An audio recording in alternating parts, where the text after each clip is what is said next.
Delhi acid attack case में एक बड़ा खुलासा हुआ है। पीड़िता के पिता ने खुद ये साजिश रची थी। पीड़िता के पिता ने पुलिस के सामने ये जुर्म कबूला है। दूसरों को फंसाने के लिए साजिश रची थी। आरोपी की पत्नी ने पीड़िता के पिता पर रेप का आरोप लगाया। पुलिस ने आरोपी पिता को गिरफ्तार कर लिया है। ये बेहद बड़ा एंगल, बेहद बड़ा ट्विस्ट इस पूरे मामले में निकलकर सामने आया है। छात्रा पर जिस तरीके से एसिड अटैक हुआ था, उसके दोनों हाथ झुलस गए थे। 3 आरोपी थे इसमें, लेकिन अब ये खुलासा कि पिता ने ही ये पूरा जो मामला देखने को मिला है। अब पुलिस ने आरोपी पिता को गिरफ्तार कर लिया है और पिता ने अपना जुर्म भी कबूल लिया है। आइए इसको लेकर और जानकारी लें। भावना हमारी सहयोगी हमारे साथ जुड़ गई हैं। भावना, ये बेहद बड़ा ट्विस्ट यहाँ पर निकलकर सामने आया है। अभी तक जो 3 आरोपी थे जिनका नाम सामने आ रहा था, कहा जा रहा था कि वो उसका पीछा करते हैं और उससे दोस्ती करना चाहते थे, ऐसी तमाम चीजें निकलकर सामने आ रही थी, लेकिन अब तो पिता ही आरोपी निकला।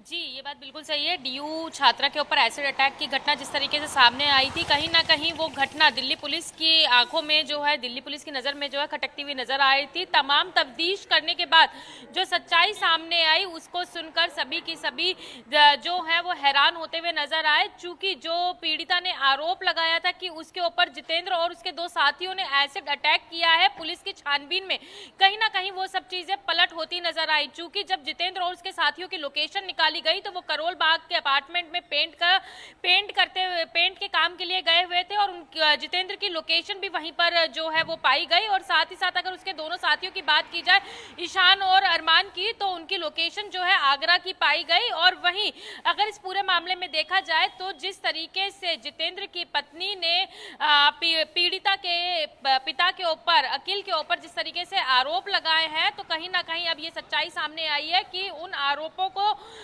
दबाने के लिए जो लड़की है जिसने एसिड अटैक की जो है वो कहानी रची थी, और जो उसके पिता अखिल है, आखिरकार उन्होंने ये कहानी रची थी। क्योंकि अखिल के खिलाफ जो जितेंद्र की पत्नी है, उन्होंने भलसवा डेयरी थाने में शिकायत दी थी। अखिल जो है जितेंद्र की पत्नी के साथ लगातार दुष्कर्म करता था, वीडियो बनाता था, उसको लेकर ही उसको ब्लैकमेल करता था। इसकी शिकायत उसने भलसवा डेयरी थाने में दी थी, जिसके बाद अखिल और उसकी बेटी ने ये पूरी साजिश रची और एसिड अटैक की घटना को जितेंद्र के ऊपर थोपने की कोशिश करी। लेकिन जब पुलिस ने तफ्तीश करी तो सच्चाई पलट होती हुई नजर आई, जहां अखिल के ऊपर रेप के मुकदमा दर्ज किया गया और वहीं अखिल को गिरफ्तार कर लिया गया। और इस पूरी घटना को अखिल, जो कि एसिड अटैक पीड़िता है, उसके पिता ने जो है वो इस पूरी घटना को एक्सेप्ट करा कि किस तरीके से ये साजिश रची गई थी, ताकि जितेंद्र की पत्नी, जिसने जो भलसवा डेयरी थाने इलाके में शिकायत दी है, उस शिकायत को वापस ले लिया जाए। फिलहाल अखिल जो है उसको पुलिस ने गिरफ्तार कर लिया है। और वही पुलिस अब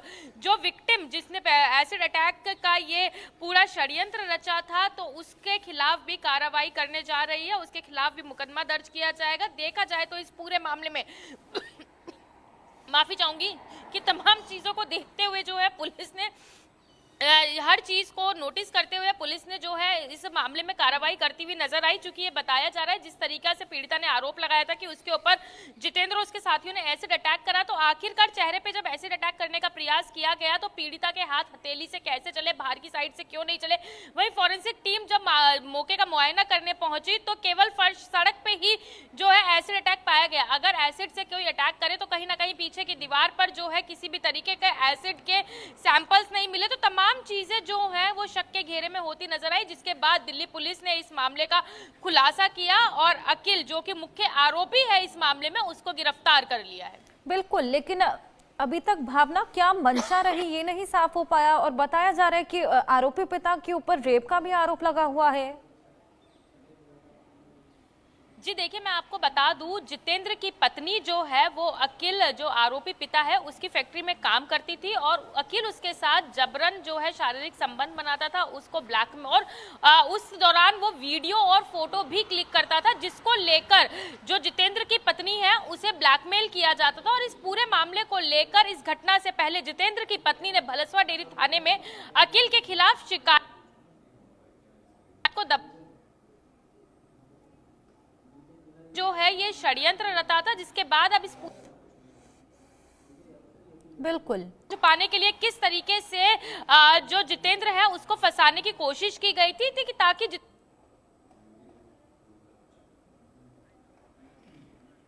बिल्कुल भावना, जिस तरीके से यहाँ पर ये नया एंगल निकलकर सामने आया है वाकई बेहद चौंकाने वाला है। अभी तक जो आरोपी थे जिन्होंने ये एसिड अटैक किया था उसी को लेकर देश भर में आक्रोश था, लेकिन अब अचानक से मालूम चलता है कि आरोपी पिता ही निकला। पुलिस ने आरोपी पिता को गिरफ्तार कर लिया है और आरोपी पिता ने खुद ये जुर्म को कबूला है। भावना, अपनी बात पूरी कीजिए।